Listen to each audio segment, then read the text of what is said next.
Olá, boa noite, pessoal. Sejam todos muito bem-vindos nessa live de hoje, que nós estamos na esfera do conhecimento, que iremos abordar hoje sobre a orientadora educacional. E esse tema nos faz refletir muito, nos faz pensar muito sobre esse papel, porque a gente fala tanto da família, tanto da escola, mas precisamos também entender a importância desse orientador escolar. Então a gente vai ter aqui com duas queridas, né? A minha parceira querida, doutora Cristiane Souza, e a nossa convidada também, a Rosângela. Vou chamá-la, que eu já encontrei ela aqui. Vamos lá, vou mandar um recado para ela e entrar aqui na nossa live. E boa noite a todos que estão entrando. É uma honra tê-los aqui comigo também, minha querida e nossa querida Rosângela Zambrano. Cadê a nossa querida? Entrou todo mundo? Entrou! Ai, Que saudade! bom demais, gente. Saudade. Oh, que prazer ter você aqui, viu? Boa noite, Muito querida. muito Queridas, né? bom. Que a Que Samantha é uma prazer! pessoa que eu admiro muito, sigo lá no Instagram e tenho uma admiração como profissional, como ser humano, como mãe. Então é uma honra participar dessa segunda esfera do conhecimento, que quando eu fui ver o que era conexão e troca de conhecimento, eu achei assim fantástico. E a Cristiane, você já disse aí tudo que ela é, né? Ela é minha mestre, é a pessoa que faz eu vencer os meus medos, Também. né? E assim, quando eu tô com medo, eu sempre tenho a segunda voz da Cristiane. Tá com medo, vai com medo mesmo. E lá vou eu. Ai, Sabe, gente, Rô, é um prazer estar aqui com você, é um prazer, né? Essa parceria, eu e a Cris, além de eu aprender muito com a Cris, né? E ela realmente tira nossos medos, dá um enfrentamento pra gente que a gente não sabe de onde tira, né? E ela proporciona, assim, para mim, grandes amizades quanto você, assim. Então, a Cris, além de ser uma mega super profissional, é um ser humano incrível, né, Rô? Sim, com certeza.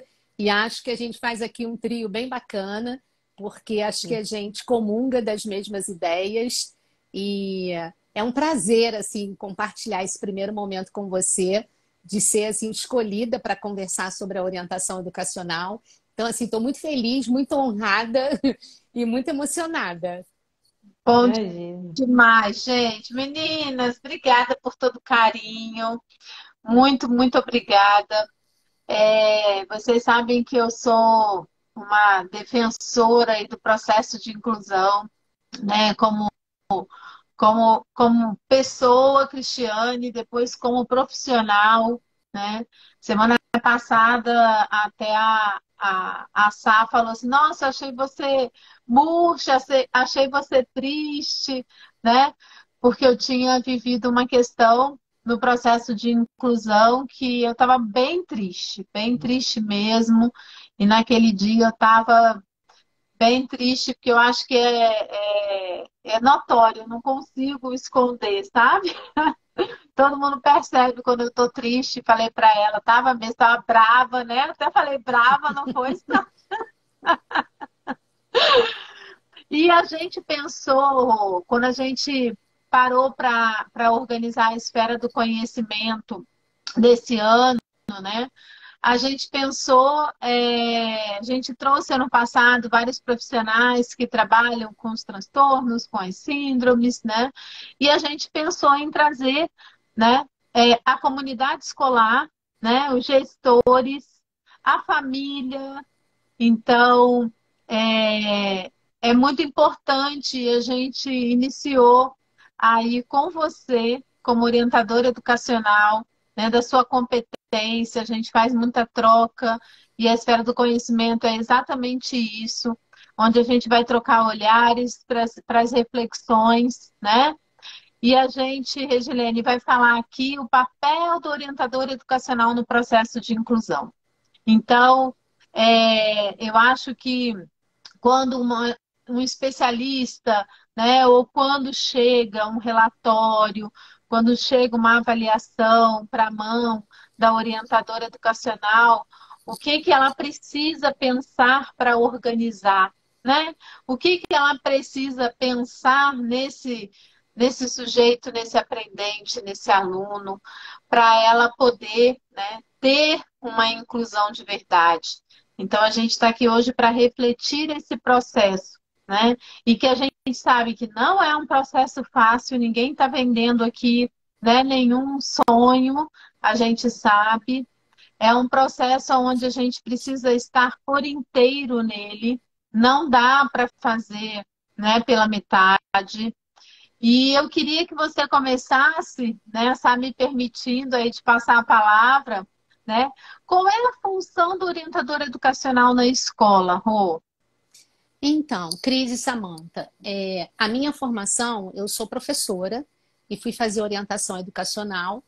E assim, o que que me fez assim falar um pouquinho do que foi a minha escolha para orientadora, né? Eu tive uma professora, acredito que ela nem esteja mais aqui entre nós, que quando ela começou, na época que eu me formei, eu fiz a minha especialização em orientação educacional. Então, eu fiz toda a minha graduação nessa especialidade. E eu me apaixonei quando ela olhava para cada aluno, vendo cada aluno como um único sujeito. E estudava o caso, e se dedicava inteiramente àquele caso. E aí ali eu falei, eu quero ser orientadora. Fui fazendo assim alguns estudos e quando eu fui fazer a educação especial e inclusiva, eu me apaixonei pela inclusão. E eu entendo perfeitamente quando você diz que fica brava, às vezes, com a inclusão, porque quem trabalha com a inclusão trabalha porque acredita. E é um desafio, né? Então, eu acho que o papel do orientador educacional dentro da escola, o orientador, ele trabalha com toda a comunidade, né? Com a família, com os professores, com os colaboradores, com os alunos. Eu entendo que esse orientador, ele tem que ser uma pessoa estudiosa, porque ele tem que ter a parte teórica. Não acredito na inclusão como um achismo, eu acredito na inclusão como estudo científico, sabe? Como questões teóricas mesmo, mesmo sabendo que cada criança, cada aluno tem a sua especificidade, mas é importante que você entenda dos transtornos, das síndromes, né? Das dificuldades, porque cada criança é uma criança. Então, eu compreendo que a função desse orientador educacional dentro da escola é de extrema importância para todos. Primeiro, para os gestores, para os coordenadores, que precisam estar envolvidos nesse processo, como acolhimento para as famílias, porque não é fácil quando se recebe um diagnóstico. Eu tenho aprendido muito a questão do não julgamento. A escola, né, muitas das vezes, e não acho que seja de forma maldosa, talvez até inconsciente, mas acaba julgando, às vezes, a postura da família. E receber um diagnóstico é muito difícil. Então, o orientador também precisa acolher essa família, olhar para essa criança, para esse aluno, para esse jovem, para esse adolescente, como um sujeito que tem potencialidades. Eu acredito que todos podem estar aonde quiser, né? Desde que sejam acompanhados, que tenham as intervenções adequadas. Acredito na capacitação dos professores. Os professores precisam ser capacitados. A gente vive muitos desafios na inclusão hoje. E eu até pontuei aqui alguns tópicos, né? Que assim, acho que o desafio nas instituições é do como fazer. A gente não sabe muito como fazer. Como você disse, não tem uma receita. Não é um bolo que você faz, né? Mas também não é um experimento. Eu não acredito que seja experiência, porque a gente está lidando com vida e deixa marcas. Então, eu acredito que precisa ser feito com muito conhecimento, com muito olhar humano, com muita vontade e com muito profissionalismo, né? Tem os desafios da sociedade, porque a gente precisa aí cada vez mais implementar as políticas públicas, né? Quando a gente fala da questão da acessibilidade, das leis, da legislação, né? Que a gente vem aí conquistando muitas coisas. Às vezes me dói saber que a gente precisa ter uma lei para poder exercer.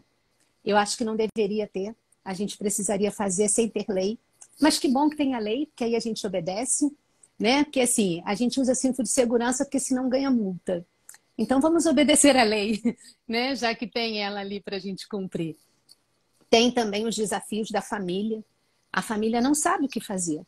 E a gente precisa, enquanto orientador educacional, ajudar, criar intervenções, ações, estratégias, sugestões de atividades dentro desse ambiente familiar, para que ele possa trabalhar essa criança e ajudá-la no desenvolvimento dela. Tem os desafios de você fazer uma parceria com a equipe multidisciplinar, que é fundamental nesse processo. Você não pode afastá-los de você. Então, eu tenho contato com neuro, com terapeuta ocupacional, com psicóloga, com fono, com todos os profissionais que trabalham com as crianças com necessidades específicas. Tem uma agenda que eu abro para eles, para atendê-los, e é uma parceria bacana. Eu brinco que se um dia eu precisar, eu já tenho aí 0800, porque eu acho que é muito importante esse contato, essa troca. Eles conhecem a criança, o jovem, de um para um, e a gente conhece no ambiente escolar. Então, eu acho que o orientador ele tem uma função importantíssima dentro do ambiente escolar, no sentido de trabalhar toda essa diversidade, mostrar para todos que todos precisam ser respeitados dentro das suas diferenças. E o orientador pode fazer projeto com os alunos também, para entender esse respeito ao outro, quando chega um aluno na sala com uma necessidade específica, porque todo mundo tem uma necessidade específica, né? Eu digo assim, eu uso lente de contato. Se eu não tiver lente de contato, eu não enxergo. O outro usa, de repente, um aparelho, de repente tem uma habilidade muito bacana de saber desenhar. Então, nós temos nossas fragilidades, nossas potencialidades, e a gente precisa estar inserido nessa sociedade, né? Então, eu acredito na inclusão desta forma, inserindo o sujeito por inteiro, preparando ele para lidar com as dificuldades, mas entendendo que ele também tem potencial, ele não tem só fragilidade. E cabe a nós, orientador educacional, criar as intervenções mais adequadas para que ele possa superar as dificuldades, né? Então, eu amo ser orientadora, me arrepio nos meus atendimentos. Então, eu acho que quando isso acontece é verdadeiro, é genuíno, né? Me aborreço, às vezes, com alguns encaminhamentos, mas faz parte do crescimento, né? E aí, eu hoje mesmo, né, eu ficava assim, hoje quando eu fiz a minha leitura do dia, a palavra era crescimento. E eu fui desafiada o dia inteiro. Aí eu li várias vezes, sabe? Eu falei, deixa eu ver onde é que eu tenho que crescer. Vamos lá. Mas, assim, é um dia após o outro e é um trabalho lindo quando a gente faz com conhecimento, com vontade, com profissionalismo, com seriedade. Eu acredito muito nisso. Rô, quando você fala sobre essa família que recebeu o diagnóstico, né, que está perdida nesse processo, mas existe também muitos profissionais, né, dentro da escola, o professor em si, que está na linha de frente, ele também, quando ele recebe o diagnóstico, ele também fica perdido, muitas vezes, né? Claro Sim. que a gente sempre toca nesse assunto aqui, né, Cris, sobre a formação continuada, da importância disso, mas a gente sabe que a realidade desse país, né, a gente está falando com um país enorme aqui, que de repente ele também não tem essa formação e também precisa desse orientador próximo dele para ele saber o caminho melhor para ele ir, né? E acolhendo e unindo essa família assustada quanto esse professor assustado Eu amei o que você falou, né? Não existe receita de bolo, mas também a gente tem que estar baseado em alguma coisa, né? Baseado nos estudos, sem o experimento. Nossa, eu guardei essa frase, É, porque é isso aí, né? É isso é. aí mesmo. E Quando a quando gente ir em conjunto e se cuidar dos medos, né? Esse orientador está segurando os medos, né? é, E e eu Samantha, digo assim, ah, pode falar, Cris. eu digo que quando o profissional ele tem uma base teórica, quando ele tem um arcabouço teórico, que ele consegue partir dali, né, para poder fazer todo um processo que ele precisa, né, quando ele estuda, quando ele tem que é uma base mesmo, né? Quando ele sabe qual é o arcabouço teórico da inclusão, qual é o arcabouço teórico do processo que ele precisa fazer, e é onde a gente fala, né? Quando a Rosângela traz sobre o achismo, né? Vamos testar. Né? Eu digo que a boa vontade ela é um dos ingredientes, né? Só que só a boa vontade não cabe dentro da inclusão. Né? Então, você está lendo, você está estudando, você saber o que você está fazendo, né? De você trazer reflexões para o processo. Então, eu vejo que esse é um papel importante do orientador, né? E a gente vai ter o olhar do coordenador, a gente vai ter o olhar do diretor aqui, a gente vai ter o olhar, Rosângela, de professores, tanto do Fundamental 1, Educação Infantil, como Fundamental 2 e Médio. Então, a gente vai ter esses diversos olhares para esses desafios. Os desafios, eles estão em qualquer processo, né, profissional, mas quando a gente tem, né, todo uma linha de raciocínio, né, profissional e de conhecimento, a gente consegue fazer isso. Então, quando a gente trabalha com achismo, vamos fazer isso para ver se dá certo, baseado em quê, né? Qual é o resultado que eu quero, por quê, para quê, como, né? Então, eu acho que isso que é o importante e que eu vejo que o orientador educacional, ele é essa mediação, né, nesse processo com o professor, com a família, com a atuação dentro de sala de aula, com o próprio aluno, né, com o próprio sujeito para conhecê-lo, né? Então eu vejo muito esse olhar, tanto é que a maioria das vezes quem recebe os especialistas na escola, né, de primeiro é o orientador, né, que traz esse processo e depois vem a coordenação. Muitas escolas têm a sistematização, que orientação atende com a coordenação, mas eu vejo, né, esse olhar do orientador de uma forma muito especial para essa trajetória sistematizada, né? Para que o coordenador consiga orientar no fazer as atividades, né? No executar as atividades, e isso permeia pelo olhar do orientador, né? Então, E acho que eu vejo. o orientador, né, Cris, eu acho que assim, eu vejo como uma metáfora que ele é o coração da escola. Mas esse coração ele pulsa junto com o coordenador, junto com o professor, com os colaboradores, né, inspetores, porteiros. Que bacana que terão todos esses profissionais para poder aqui falar um pouquinho cada um da sua prática e da sua área. Mas eu entendo assim que as ações pedagógicas elas precisam também ser humanizadas, né? Assim, não são só ações de práticas pedagógicas. O aluno, para ele poder, né, esse aprendente, para poder alcançar um resultado, para poder alcançar o aprendizado, esse aprendizado precisa chegar de forma afetiva nele, né? O afeto precisa estar presente.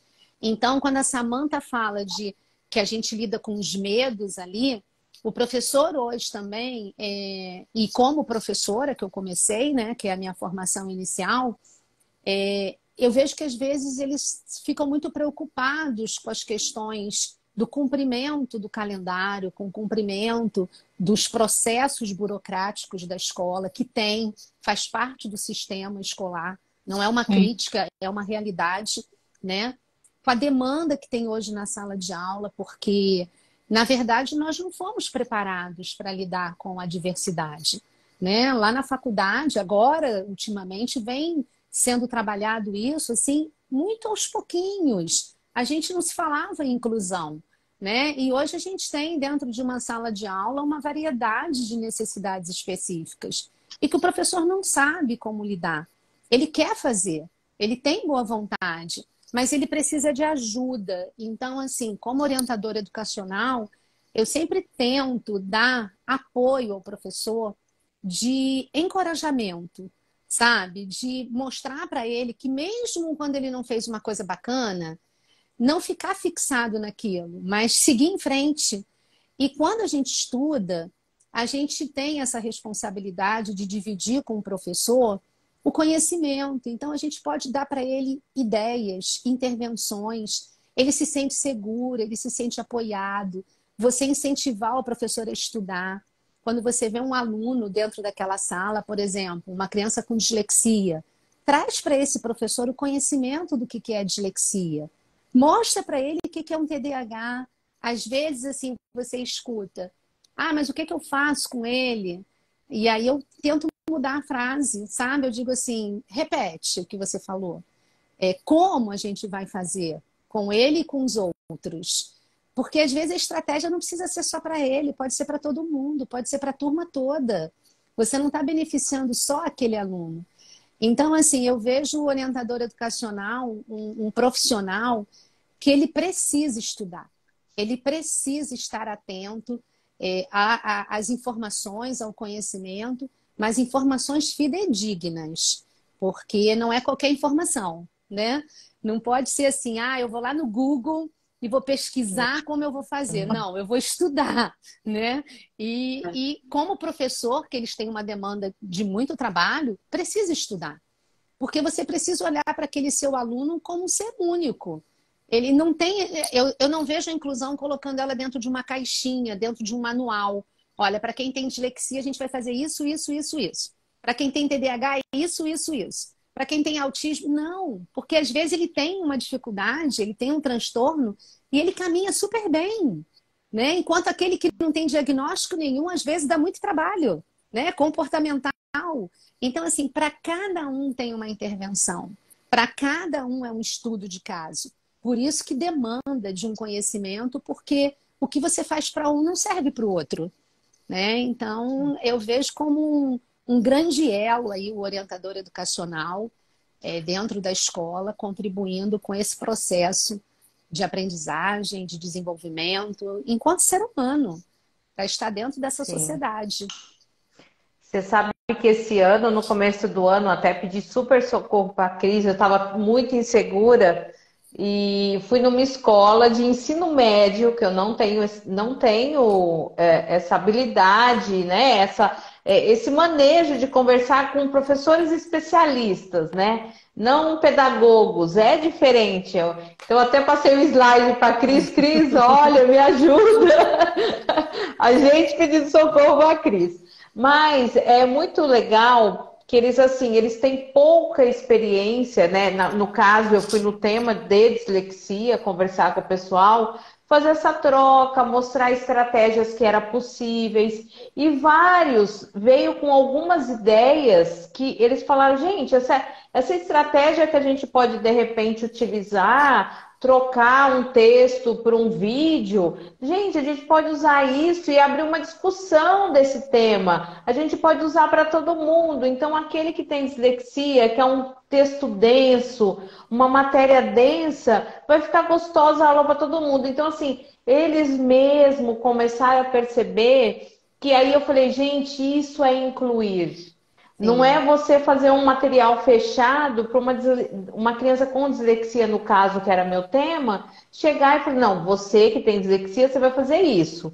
O resto vai fazer aquilo. Não, ele acabou... Assim, tão gostoso quando a gente percebe que o professor, né, ele começa a ter esse manejo de falar: poxa, tem transtornos que aparecem aqui, ou a gente vê um hiperativo, que vamos jogar bola, vamos fazer qualquer outra coisa, e utilizando a matéria em cima do movimento, né? Que tem a psicomotricidade aí lindíssima, mas assim, como é fascinante quando a gente tem um orientador, um coordenador que está levando essa equipe, que percebeu que precisava, no caso, me convidar, né, ou convidar qualquer outro profissional, que falasse de um tema para despertar neles um olhar diferente para a inclusão. Então, olha o valor que foi, né, uma orientadora, uma coordenadora em si que está levando essa equipe. Então, a gente tem que realmente, né, pensar nesse papel, né, que a gente vai falar muito aqui, né, Cris, de vários de todos, mas como é importante. E essas reflexões, gente, são tão importantes quando, né, a gente já se sente já há muito tempo, né? Que várias cabeças pensam melhor que uma, né? Então, a Rosângela mesmo, a gente estava conversando de um caso de dislexia.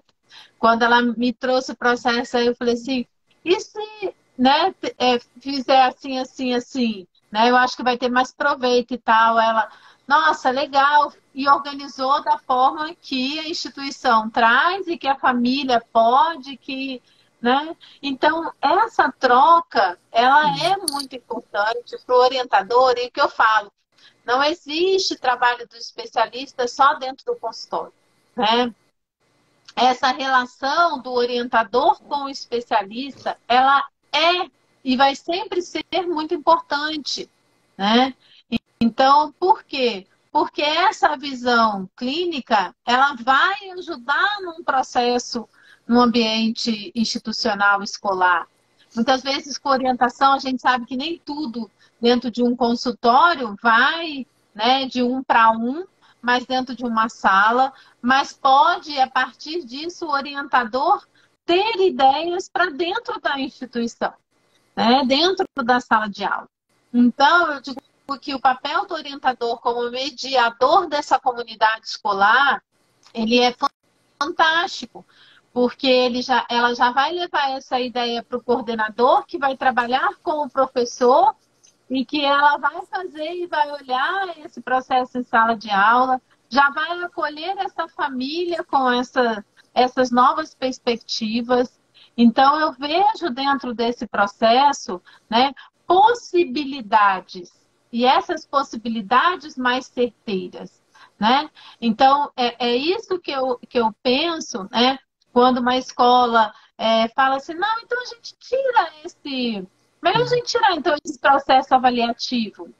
É mais fácil, né, do que fazer toda essa trajetória, treinar o professor, fazer com que ele permeie por novas perspectivas e construções, né, técnicas pontuais, ideias como novas estratégias, como a Sá falou, né, da música, da atividade física, né, da psicomotricidade.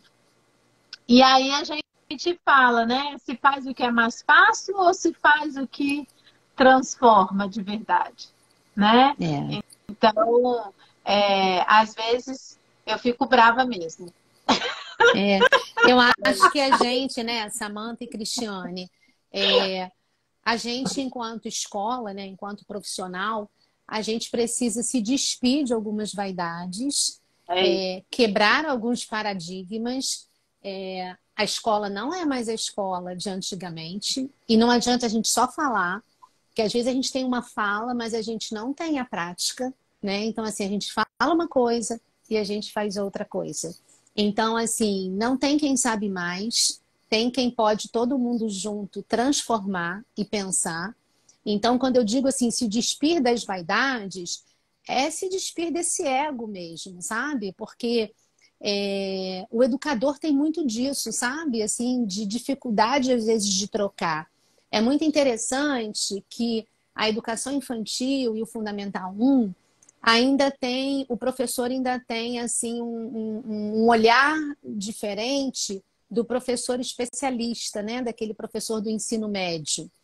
E não é uma crítica a ele, porque quando a Samantha fala que foi lá fazer um trabalho e que eles gostaram e que foi assim bem recebido, o que eu percebo é que às vezes a resistência, entre aspas, para fazer a inclusão é a falta do conhecimento, é a Sim. falta do preparo, né? É a falta de informação.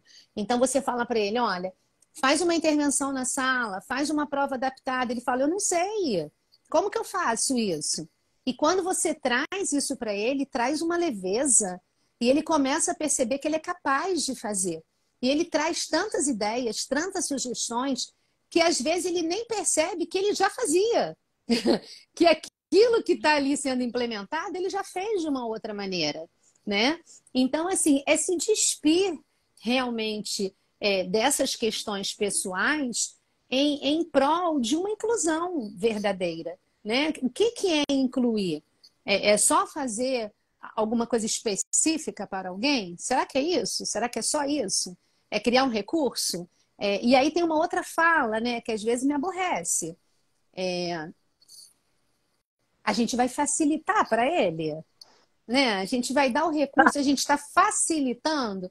Aí eu trabalho meu ouvido, né? Porque assim, a gente não está Aí facilitando, porque, né? Porque assim, sabe aquela coisa assim que se você é um cadeirante, você tem que ter a rampa para subir, porque a escada não dá para você. Se você é cego, não dá para você se esforçar um pouquinho para você enxergar. Você não enxerga, né?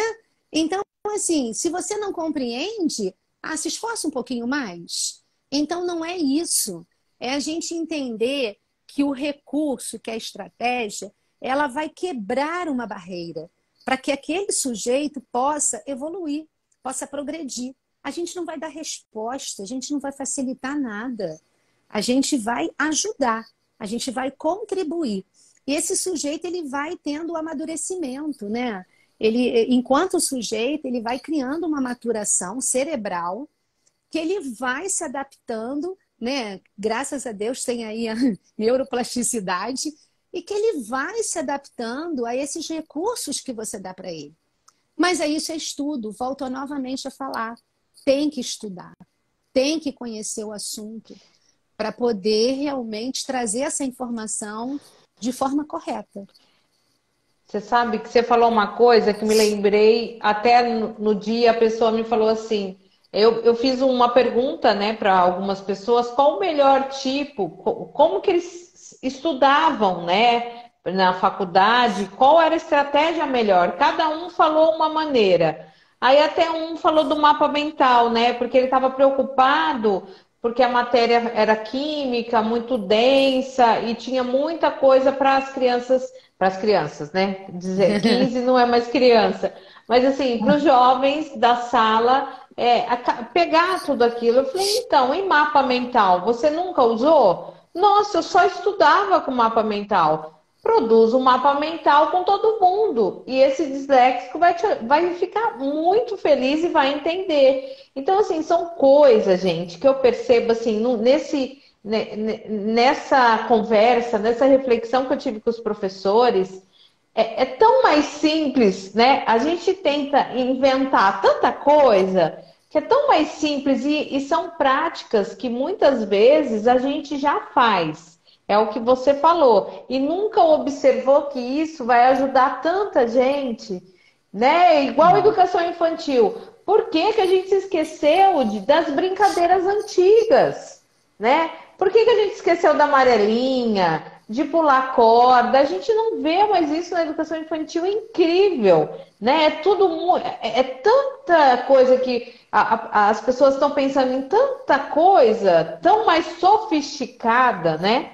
Que o simples, brincar de elástico. Esses dias eu ensinei minha filha a pular elástico. Eu não sei se vocês já brincaram. Uhum. Eu pus na cadeira, sabe? Ela adorou. Eu pus assim, na cadeira, porque ela tem uma coordenação ruim. E, poxa, é uma coordenação de pôr o pé pra dentro, de pôr o pé pra fora. Ela adorou, porque eu peguei a cadeira, pus a cadeira de um lado e a cadeira do outro e estiquei o elástico. Gente, e fora, né? A parte emocional, de você estar brincando junto, e você tá treinando, brincar de amarelinha, nunca ninguém brinca mais. e são atividades importantíssimas para o desenvolvimento humano, né? E quantas habilidades você desenvolve nessas brincadeiras, porque e quantos componentes curriculares você pode incluir nessa brincadeira, né? Porque você pode fazer aí atividades envolvendo a matemática, a linguagem, ciências naturais, com essas atividades lúdicas, com as atividades psicomotoras, e que você desenvolve muitas habilidades, inclusive as socioemocionais, né? E que Sim, contribuem muito para as questões de inclusão. Então, assim, eu entendo que, enquanto instituição, a gente precisa realmente trazer algumas coisas que ficaram esquecidas. Eu acho tão interessante que, assim, eu já trabalhei com ensino médio e, às vezes, quando você trazia algumas coisas para os alunos do ensino médio, que era lá da educação infantil, eles ficavam muito surpresos, mas a gente vai brincar disso? A gente vai trabalhar isso?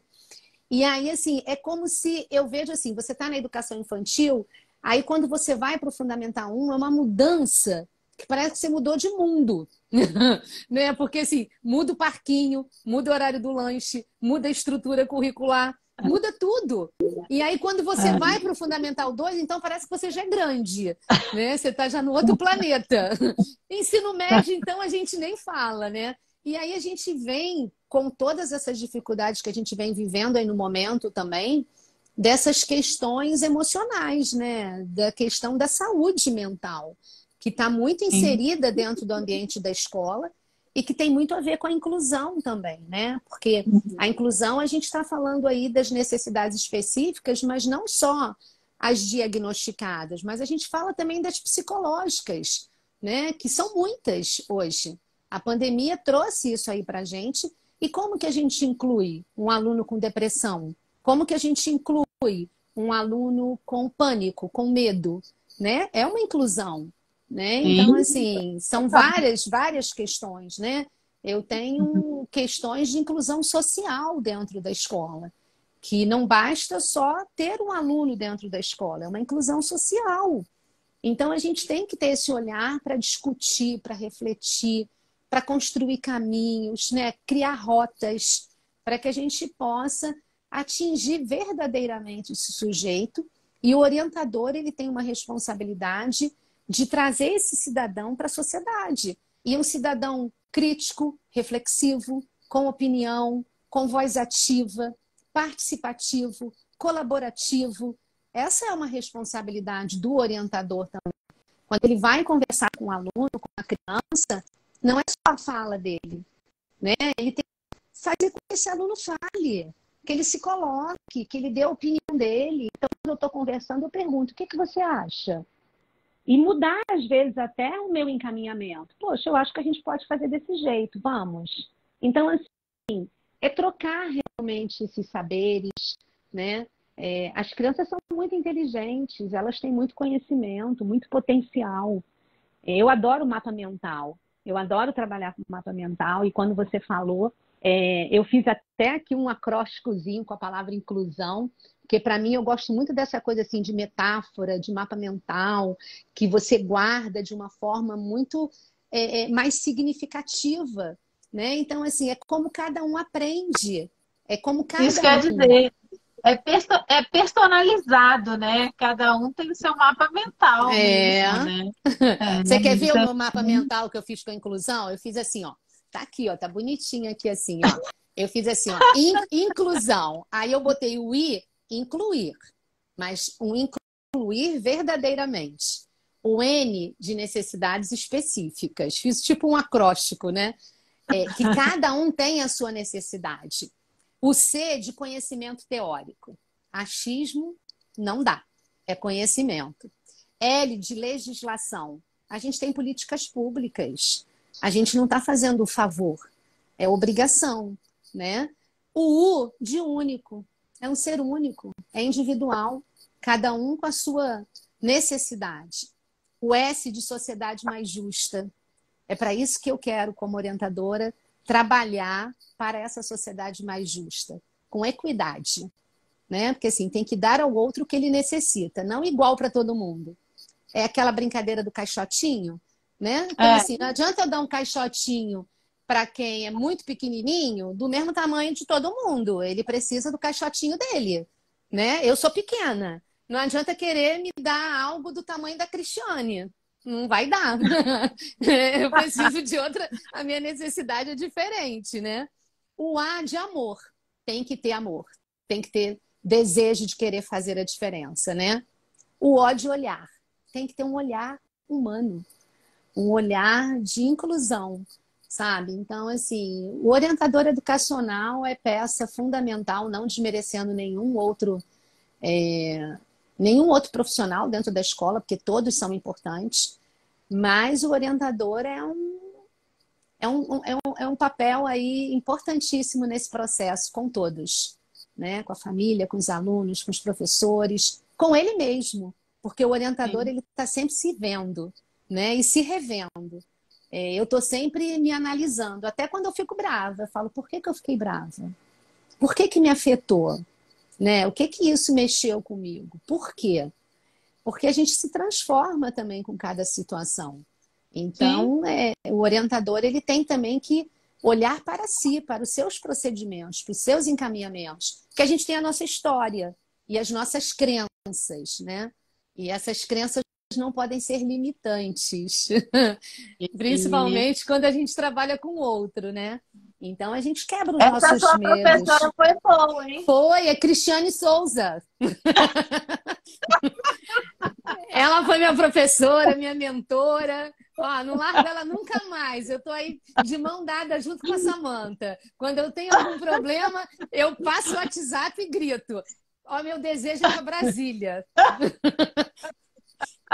Vamos juntas, Samanta. Vamos montar uma carreata. Ai, vamos, tô dentro. Ou então a gente cata ela e traz. Vocês duas a gente vai fazer nem sei o que a gente vai fazer, mas vai ser mais do que uma carreata. Olha, pediram para você mostrar aí o seu mapa mental, Rô. Eu vou tirar uma foto e vou mandar para você os meus rabiscos aqui que eu fiz, das minhas palavrinhas. Vou mandar. Você pode manda que eu vou fazer um post só disso. Meu Deus. Tá. Vou caprichar então, vou fazer os desenhos bonitinhos, tá? Não, só tira a foto e me manda. Eu faço um post bonitinho. Tá joia, pode deixar. Não, e essa simplicidade é a simplicidade do aluno de estar ali estudando, né? Então, isso que é importante.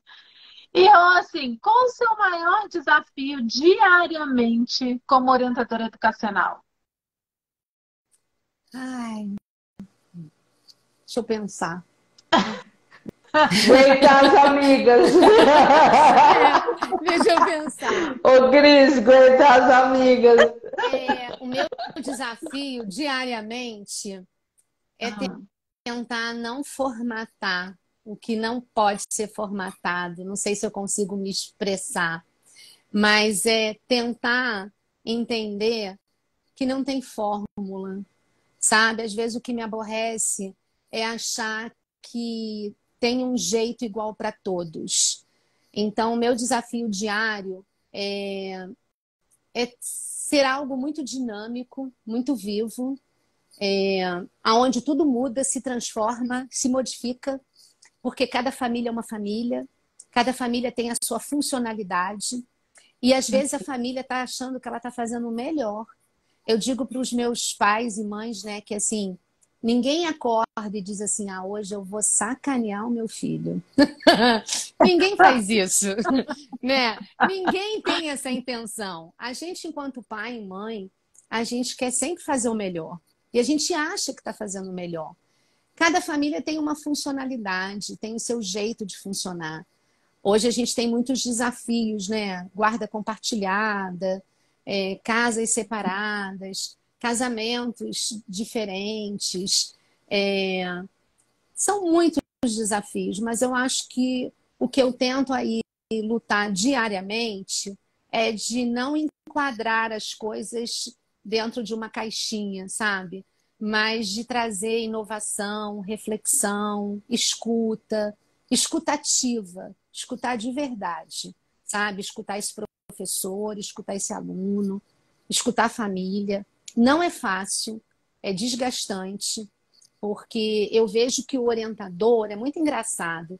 O orientador tem que estar sempre bem, né? Ele tem que estar sempre feliz, sempre sorrindo. E eu sou uma pessoa que eu sou muito. Você me conhece pelo meu semblante. Eu acho isso péssimo, né? A minha terapeuta fala que quando eu estiver assim, com coisas assim ruins na cabeça, que eu tenho que pensar num lugar maravilhoso. Mas não consigo. Ela fala assim: pensa que você está num lugar maravilhoso. Porque assim, eu falo com a sobrancelha, eu falo com os olhos. Então, assim, as pessoas, elas olham para mim. Às vezes eu estou numa reunião, meu Deus, eu me entrego. E aí, as pessoas olham para mim e falam assim: o que aconteceu? Você não está bem? Então, assim, é como se o orientador ele tivesse sempre que estar maravilhosamente bem. E a gente não está, porque a gente tem conflito, a gente tem angústias, a gente tem medos, a gente tem incertezas também, junto com aquela vida que a gente está lidando. Não tem como a gente não se envolver com aquela família, né? Às vezes a pessoa fala assim: ai, sai daqui da escola, esquece seus problemas, abstrai. Eu não consigo, eu entro dentro do carro, estou indo para casa, eu fico pensando: o que eu vou fazer? Como é que eu vou atuar? Como é que eu vou, o que eu posso fazer? Então, assim, o desafio é um desafio gigantesco, né? Principalmente dentro das instituições que hoje a gente vive uma sociedade difícil, né? Que eu trabalho numa rede privada e a gente, assim, é diferente. A gente está vivendo aí a escola da rede pública sem mediadores, sem programação, sem planejamento.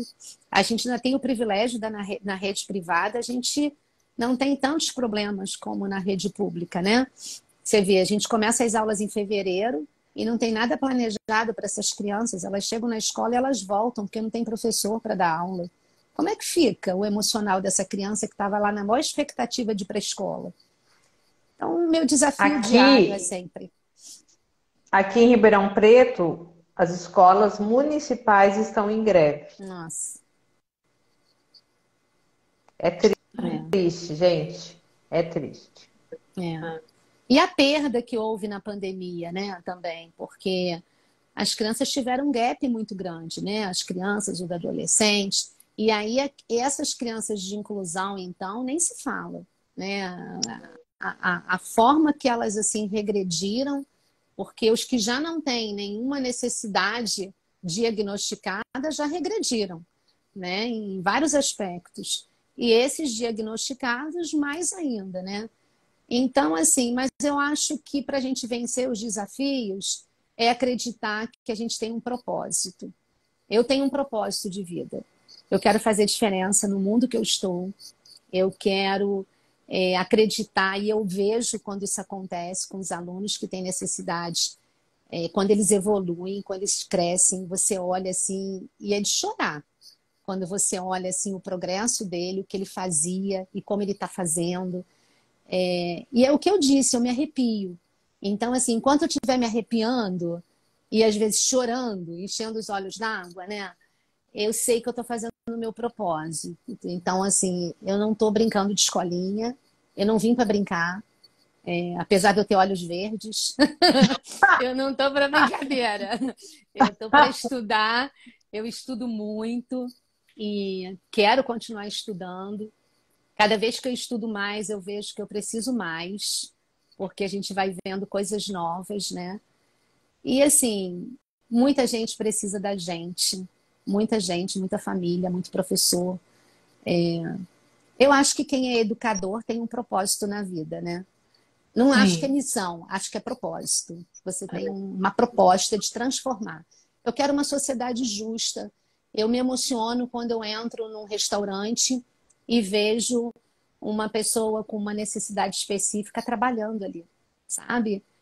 Eu acho que isso que é uma sociedade justa. Todo mundo poder estar trabalhando junto. A convivência é isso, a gente aprende com as diferenças. Então, o orientador ele tem esse papel dentro da escola, de mostrar para as crianças que as diferenças é que enriquecem. O igual não tem diferença. É tudo igual. Né? Ah, maravilhoso. E é isso, são esses olhares que a gente quer trazer. A gente sabe que cada olhar dentro de uma comunidade escolar, da família, tem os seus desafios, tem os seus propósitos, tem as suas glórias, né? Tem as suas quebras de crença. E isso eu acho que é isso, né? Da gente estar preparada para, né? Estar assim, em alerta para. Então, é muito bom te ouvir, Rô. A gente se conheceu num programa meu sobre inclusão, né? Ela foi minha aluna e a gente fez muita troca, né? E eu acho que isso que é importante. E é nessa relação professor-aluno, né? Sim. Naquele momento, eu estava professora da Rosângela, né? E muitos dos momentos ali que eu estava como professora, ela me ensinou muito como aluna e virou minha professora. Então, são essas trocas que eu considero muito importante, né? Que eu considero que a gente consiga fazer esse processo de uma via de mão dupla, né?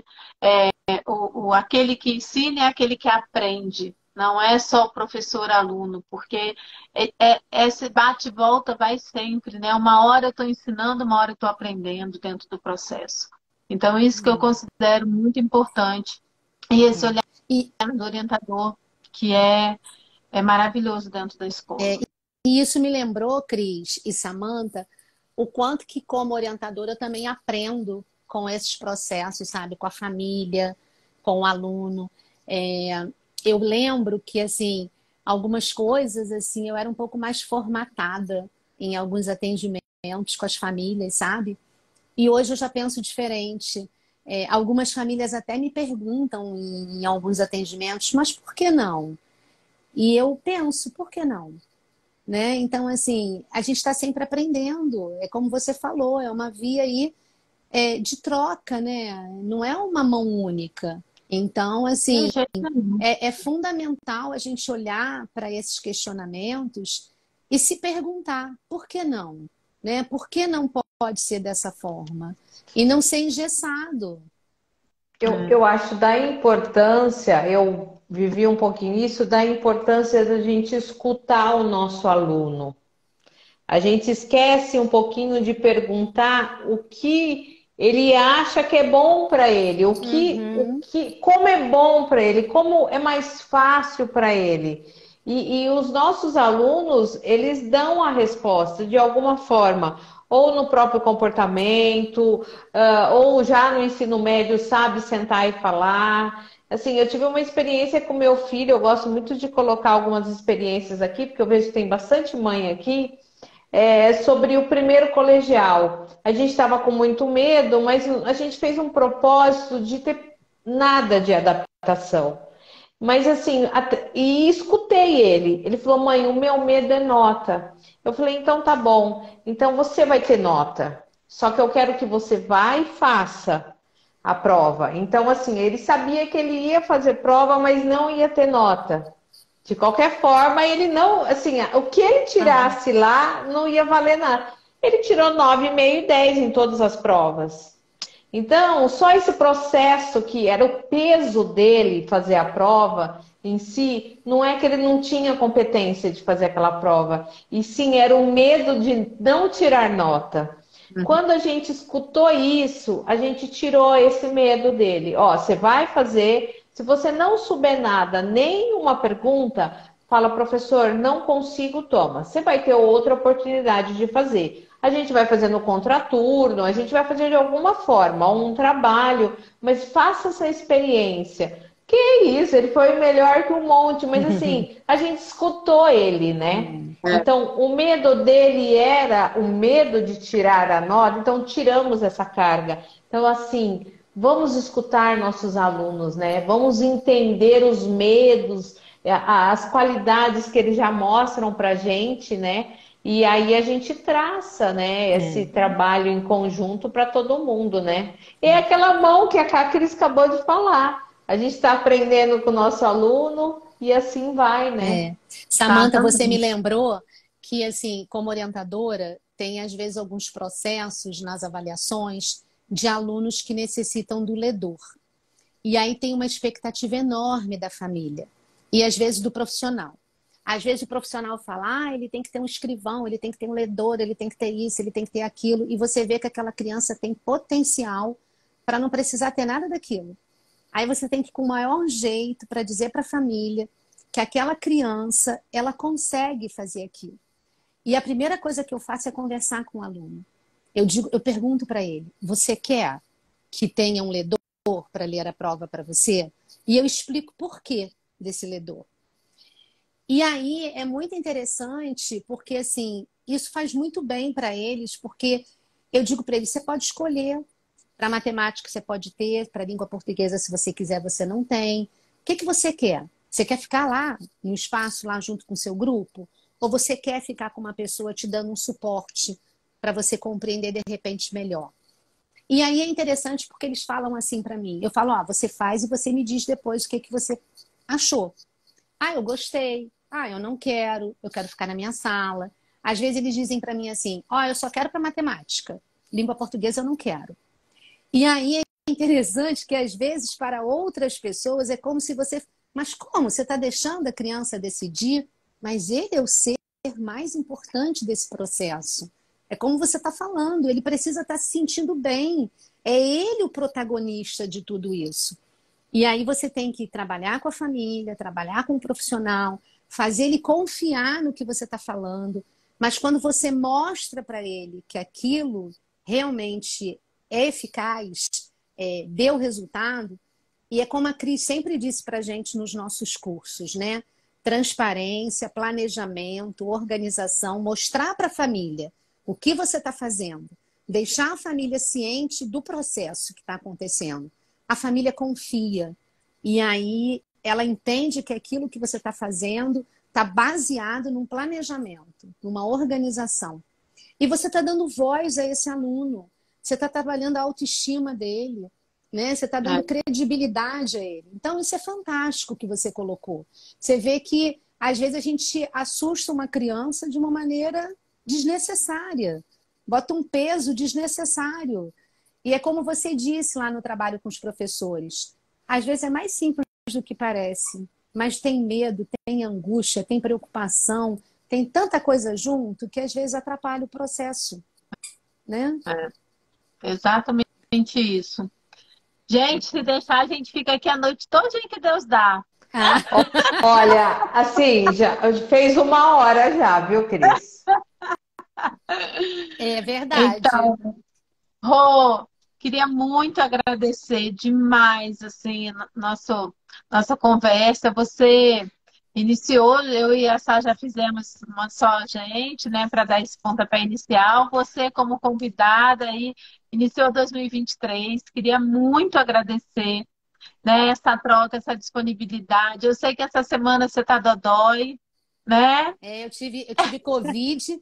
A Covid gosta muito do meu corpinho, sabe? Porque é a 4ª vez que eu tenho Covid. Então, assim, segunda-feira passada eu testei positivo. Aí hoje eu voltei ao trabalho. Mas, assim, eu falei, não, eu vou fazer a live com Covid ou sem Covid, mas hoje eu já voltei ao trabalho. Eu que agradeço essa oportunidade, a Samantha, a você. É uma honra abrir, assim, esse espaço aqui. Quero, assim, agradecer as pessoas que estiveram aí assistindo. Eu não vi os nomezinhos, mas, assim, agradecer a minha equipe de professores, a minha escola, né, que eu aprendo muito. Mesmo quando eu fico brava, eu aprendo. Né? Assim, agradecer assim, a você, Cristiane, por todos os ensinamentos. A Samantha, agora que eu estou conhecendo e quero conhecer mais. E dizer assim, que eu estou sempre disponível. É uma honra realmente poder falar do meu papel de orientadora. É algo que eu faço assim verdadeiramente com profissionalismo e com muita humanidade. Eu sou do afeto, mas eu sou do conhecimento também. Eu gosto daquele coraçãozinho assim da psicomotricidade que tem cérebro e e a E o emoção, coração. né? O coraçãozinho. Eu adoro, Razão e emoção. adoro esse movimento. Eu entendo a vida como um grande movimento. Então, eu amo a psicomotricidade também. E agradecer, assim, essa oportunidade de poder falar do meu papel de orientadora, que eu acho que é um papel importante, que eu exerço e que me orgulho muito de poder ter sido escolhida para ser orientadora, né, nessa minha caminhada, com várias especializações que eu fiz aí para me ajudar nessa caminhada, mas com muita humildade. O meu estudo é para poder compartilhar. Eu não acredito em conhecimento que você guarda. Eu acredito em conhecimento que você troca, que você dá. Eu digo que eu não tenho apego a nada. Eu brinco que o único apego que eu tenho é a minha filha. Então, assim, a ela ainda tem muito apego. Apesar dela já ser adulta, eu vejo às vezes a Cristiane postando as coisas também do filho dela, né? Mas, assim, conhecimento é para ser trocado, é para ser dado, é para ser dividido, é para ser partilhado, né? É para estar aí passeando por Brasília, por vários lugares. Exatamente. Ô, Rô, você tá onde? Eu moro no Rio de Janeiro. E você, Samanta? Eu tô no Ribeirão Preto, interior de São Paulo. Eu tô Quando mais vocês fizerem um perto da evento, Cris. quando vocês Tô mais fizerem um perto da evento, Cris. eu vou viajar para encontrar vocês. Tá, não, eu enviei as duas para Ribeirão, melhor. Ah, Terra do chopp, né? isso aí. Convite, ó, já está Está, aceito. Ô, Rô, está obrigada, viu? Eu que Obrigada, agradeço. Sal, também pela Obrigada. oportunidade da gente estar junto aqui nesse momento. Muito, muito, muito obrigada, viu, meninas? Vamos Isso Eu que tirar uma aí, foto. agradeço. vai Ai, ativar. é. Tira foto. Quem vai tirar? Tira, né, Cris? Peraí, deixa eu tirar então aqui, só um Acho que momento. Ó, já teria que estão tirar os. falando do meu pinguim aqui, é chopp do pinguim mesmo. Ah, acho que tem que tirar os Vem todo mundo pra comentários. cá. Peraí, Consegui. vamos tirar. Peraí, eu tiro. Peraí, desativar, desativar. Desativei. Ah, Ah, show. gratidão. Beijo, Gratidão. gente. Ah, ó, Cris, amei seu esmalte, vou copiar amanhã, tá bom? E combinou com a blusa da Vou, Samanta. Pois é minha ó. cor predileta. E Rô, muito obrigada, Cris, obrigada sempre. Sempre. Obrigada para todo mundo que passou aqui. E eu vou deixar gravado lá na Cris também vai estar gravado, que eu mando para ela. Isso, Tá bom? isso. Obrigada. E na última segunda-feira de abril estaremos aqui, Isso, né? Estaremos isso. aqui conversando com uma diretora de escola. Isso. Esqueci o nome. Que a gente Ô, Cris, tem muita gente. Estaremos aqui conversando com uma diretora de escola lá do Nordeste, hein? Dessa vez a gente vai para o Nordeste. Isso. Vocês são Um muito beijo. viajadas. Ó, Beijo. quem sabe no final do ano a gente traz todo mundo, né, Cris? Não é? É. Tá vendo? Que nem outra vez. Bacana. A gente reuniu. Beijo, gente. Tchau. Beijo, Boa fiquem com noite. Deus. Boa semana. Obrigada. Obrigada, Samanta. Obrigada, Cris.